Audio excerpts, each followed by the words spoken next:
भारत का इतिहास गौरवशाली रहा है और इस गौरवशाली इतिहास में सबसे बड़ा योगदान राजपूतों का रहा है, जिन्होंने अपनी तलवारों से कई वीर कहानियां लिखी। राजपूतों के इतिहास में साके का बड़ा महत्वपूर्ण स्थान रहा है। इतिहास में साके का अर्थ है जब राजपूत वीर युद्ध में जाते समय केसरिया धारण करते थे, जिसका अर्थ होता था अब या तो युद्ध में विजयी होंगे या फिर वीर गति को प्राप्त होंगे। युद्ध में राजपूत वीरों के वीर गति के मिलने के बाद उनकी पत्नियां जोहर करती थी, जिसमें वे स्वयं को अग्नि में समर्पित कर अपनी जीवन लीला समाप्त कर लेती थी। इन दोनों घटनाओं को ही इतिहास में साका कहा गया है और आज एक ऐसी ही गौरवमय घटना के बारे में बात करेंगे जिसमें राजस्थान का पहला साका हुआ था और यह घटना थी रणथंभौर का युद्ध। नमस्कार दोस्तों, आपका स्वागत है मेरी YouTube वीडियो सीरीज प्रमुख भारतीय युद्ध के एक और वीडियो में। रणथंभौर का युद्ध 1301 ईस्वी में दिल्ली के सुल्तान अलाउद्दीन खिलजी व रणथंभौर के राजपूत शासक अमीर देव चौहान के बीच लड़ा गया था। इस युद्ध में राजस्थान का पहला साका हुआ था। तो ऐसे क्या कारण थे जिस वजह से राजस्थान का पहला साका हुआ? इस युद्ध में कैसे अमीर देव ने अपने क्षत्रिय धर्म का पालन करने के लिए अपना सब कुछ बलिदान कर दिया, तो जानते हैं ये सब इस वीडियो में। सिंह सुवन सतपुरुष वचन कदली फले एक बार, तिरैया तेल अमीर हट चढ़े न दूजी बार। अर्थात सिंह एक ही बार संतान को जन्म देता है, सज्जन लोग बात को एक ही बार करते हैं, केला एक ही बार फलता है, स्त्री को एक ही बार तेल एवं उपटन लगाया जाता है, अर्थात उसका विवाह एक ही बार होता है। ऐसे ही राव हमीर का हट है, वह जो ठानते हैं उसे दोबारा विचार नहीं करते। यह सब कहा गया है रणथंभौर के राजा राव हमीर देव चौहान के बारे में। तो कहानी की शुरुआत होती है 1282 में, जब रणथंभौर के राजा जेत सिंह ने अपने तीसरे बेटे अमीर देव चौहान को अपना उत्तराधिकारी बनाया। अमीर देव चौहान पृथ्वीराज चौहान के पुत्र गोविंदराज चौहान के वंशज थे, जिन्होंने तराइन की दूसरी लड़ाई के बाद अपना राज्य रणथंभौर में स्थापित कर लिया था। रणथंभौर का वास्तविक नाम रणस्तंभपुरा हुआ करता था, जिसका अर्थ होता है रण की घाटी में स्थित नगर। रणथंभौर आज के राजस्थान के सवाई माधोपुर जिले में स्थित है। रणथंभौर मध्यकालीन भारत के सबसे शक्तिशाली किलों में से एक था। इसकी विशेषता यह थी कि शत्रु यदि इसके बगल से भी गुजर जाए तो उसे आसानी से पता नहीं चलता था कि यहाँ कोई किला है, क्योंकि यह किला चारों तरफ से पहाड़ियों से घिरा हुआ है। रणथंभौर का शासक बनते ही हमीर देव ने दिग्विजय नीति का पालन किया तथा चित्तौड़ के समर सिंह, धार के भोज परमार, भीमरस के अर्जुन, आबू के प्रताप सिंह को हराया और मांडलगढ़ से कर वसूल किया तथा तिरुवन्नगिरी के शासक को अधीनता स्वीकार करवाई तथा वर्धनपुर, पुष्कर, चंपा आदि क्षेत्रों पर अपना आधिपत्य स्वीकार किया। इसके राज्यों में शिवपुर जो आज का ग्वालियर, बलवन जो आज का कोटा, शाकंभरी आदि क्षेत्र सम्मिलित थे। और इस दिग्विजय अभियान के बाद अमीर ने कोटि यज्ञ का आयोजन किया, जिसके बाद उसकी कीर्ति चारों दिशाओं तक फैल गई। इसने कुल 16 युद्ध लड़े और सभी में विजयी रहा। 1290 में जलालुद्दीन खिलजी ने रणथंभौर पर आक्रमण किया, परंतु वह केवल जहाइन दुर्ग, जिसे रणथंभौर की कुंजी कहा जाता है, उस पर ही अधिकार कर सका। परंतु उसके दिल्ली लौटते ही हमीर ने पुनः अधिकार कर लिया और फिर 1292 में फिर से जलालुद्दीन खिलजी ने रणथंभौर पर हमला किया, पर हमीर ने हमले को विफल कर दिया। जिसके बाद जलालुद्दीन खिलजी ने कहा था, मैं ऐसे 10 किलो को मुसलमान के बाल के बराबर नहीं समझता। अमीर खुसरो ने अपनी पुस्तक मिफ्ताह उल फुतूह में इस आक्रमण का वर्णन किया है। 1296 में जलालुद्दीन खिलजी का कत्ल कर उसका भतीजा अलाउद्दीन खिलजी दिल्ली का सुल्तान बना और खुद को सिकंदर ए सैनी दूसरा सिकंदर कहने लगा। अब बात करें इस युद्ध के कारणों की, तो अलाउद्दीन खिलजी अपने साम्राज्य का विस्तार करना चाहता था और रणथंभौर दिल्ली से गुजरात व मालवा के जाने वाले महत्वपूर्ण व्यापारिक मार्ग पर स्थित था। इसलिए भी अलाउद्दीन ने इस रणथंभौर पर आक्रमण किया। रणथंभौर की मजबूत सामरिक स्थिति के कारण अलाउद्दीन इसे जीतकर अन्य राजपूत राज्यों पर नियंत्रण स्थापित करना चाहता था और फिर 1290 और 1292 के जलालुद्दीन खिलजी के 2 आक्रमणों को हमीर ने विफल कर दिया था, जिसका बदला अलाउद्दीन खिलजी लेना चाहता था। और इस आक्रमण का तत्कालीन कारण 1299 में अलाउद्दीन खिलजी ने नुसरत खान और अल्प खान के नेतृत्व में गुजरात की समर संपत्ति पर आक्रमण करने के लिए अपनी तुर्क और मंगोल सेना भेजी थी।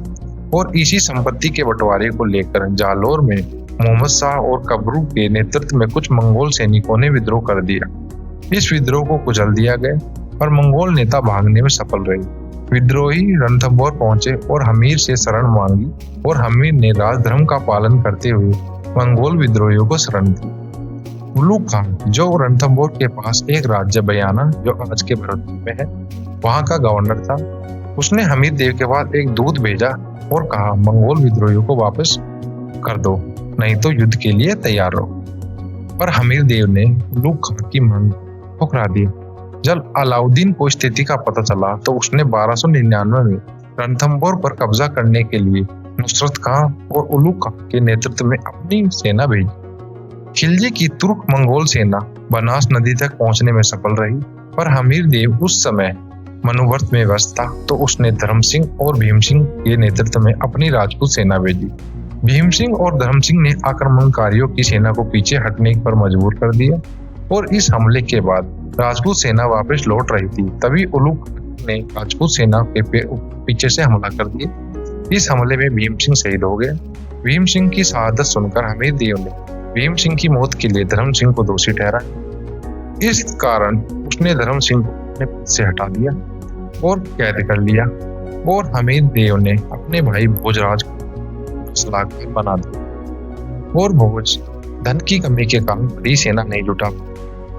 इसी बीच धर्म सिंह ने वित्तीय समस्याओं का फायदा उठाकर हमीर देव के पास वापस सेवा में आ गए और धर्म सिंह ने जनता पर नए कर लाए ताकि बड़ी सेना भी बनाई जा सके और हमीर देव का लोकप्रिय किया जा सके। इस वजह से हमीर देव ने अपने भाई भोज को सलाहकार के पद से हटाकर रत्तीपाल को उसका पद दे दिया, जिस वजह से भोज और उसके भाई नाराज होकर अपने परिवार के साथ रणथंभौर छोड़कर अलाउद्दीन खिलजी के पास चले गए।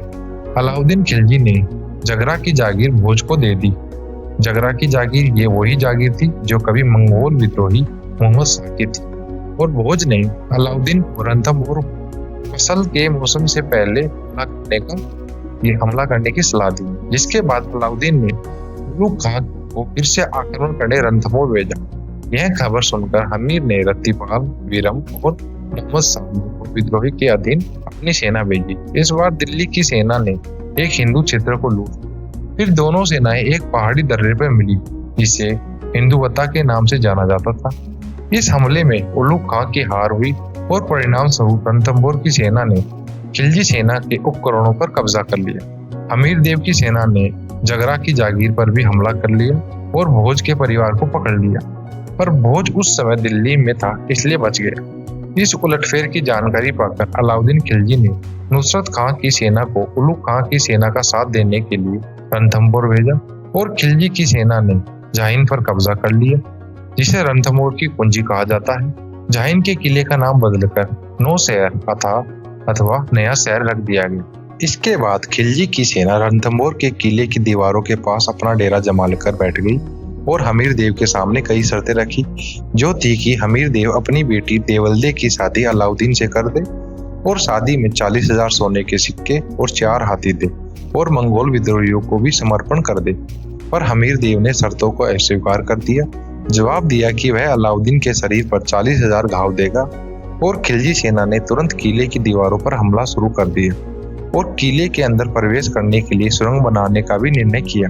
पर नुसरत खान किले की दीवारों के बहुत करीब चला गया और राजपूतों की तीरों से वह मारा गया। नुसरत खान को मारा देख हमीर देव की सेना किले से बाहर आकर खिलजी सेना के मोर्चे को तोड़ डाला और उलुग खान को फिर से हरा दिया।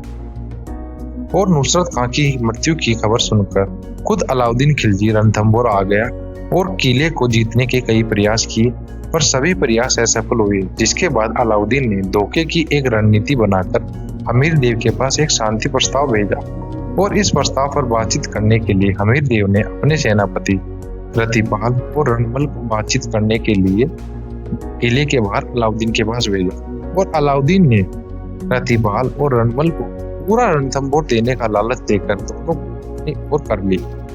दोनों राजपूत सेनापति हमीर देव को धोखा देने के लिए तैयार हो गए।